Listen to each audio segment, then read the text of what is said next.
Hey, good afternoon. It's the Reluctant Chef, and I need some lunch, so I thought I would have you join me. We're going to make some tuna fish. So we're going to use our smooth edge can opener on the top of our cans. Remember that once you turn it once, it'll grab the can and you can lift the whole can up. You're going to go around in circles until it gets easy or until you hear that little click sound. Once you hear the little click, you'll know that you've made it all the way around. There we go. It got easy. Go back half a turn. Use the bird beak on the end and the little pusher lever on the side and lift straight up. Your can will come smooth here. It's smooth on the inside, so you don't have to worry about anybody cutting themselves. I have a son who ended up with 6 stitches on the bottom of his foot when he was a child because he was racing his sister to the front door and he jumped over the trash can which had a tuna lid in it. So we now have a couple of these. We have one in my kit, one in my kitchen, and one in our camping kit. So definitely a must use there. So I'm straining it in a discontinued product. This is our, I call it the berry and bean strainer. Sometimes you see stuff like this showing up on the outlet. So just an FYI, if you do see that, we're going to stick it in our new blue bowls that have silicone on the bottom. What I love about that is the silicone will keep it from traveling across the counter. See, when you put it and you push, it's like got a rim on the bottom. So we're going to use that for our tuna. The other thing is, you notice that I was using the silicone prep bowl to drain it into. If we had a dog, we would pour this over her dog food, but Gracie passed. This is also great for filling your bird feeder. I squeeze it and fill it in. So now we need to chop up an onion, or some of an onion, and I'm going to use the food chopper today. I've showed you guys a couple different times how to chop or dice an onion with a knife, so I thought I would show a new tool today. So we're going to cut it from end to root, tip to root.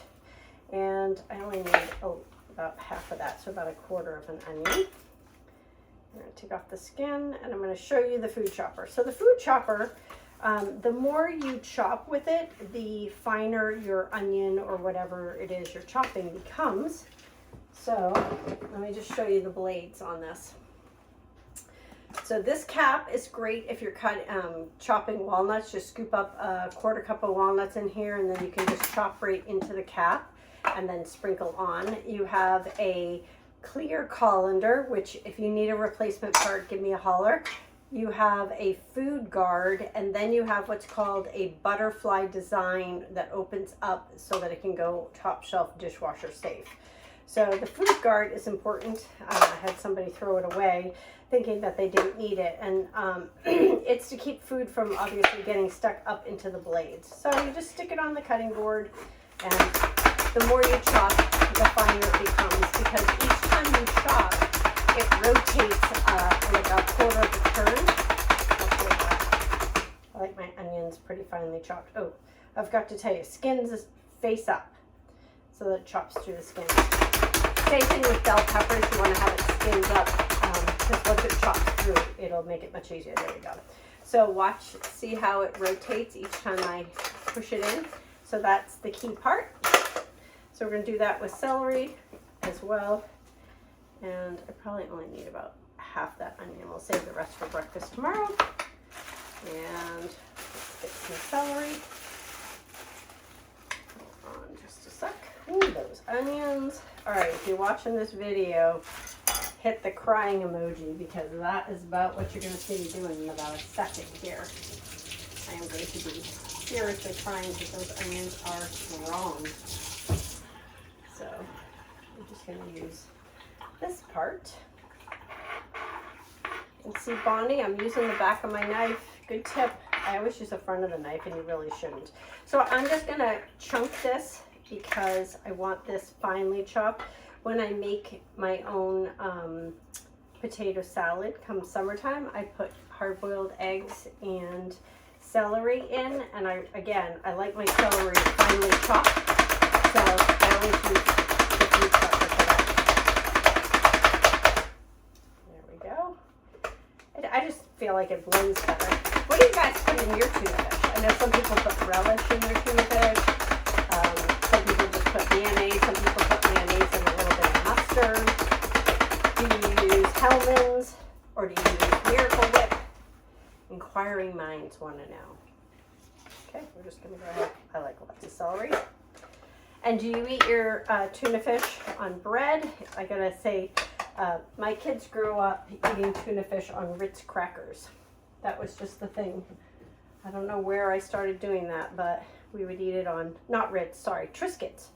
So we would eat it on Triscuits. Now, this is the small scoop and spread. We're gonna use the, actually that's the mini scoop and spread. We're gonna use the small mix and spread, scoop and spread, which fits inside a mayonnaise jar.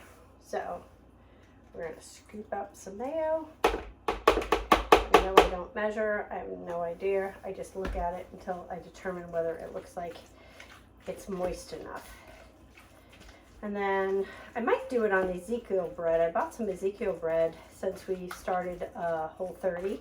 And by the way, Hellmann's mayonnaise is not on Whole30 because it has sugar in it and it comes from a seed oil. But I am going to be making my own, once this one is gone, I'll be making my own mayonnaise with our immersion blender.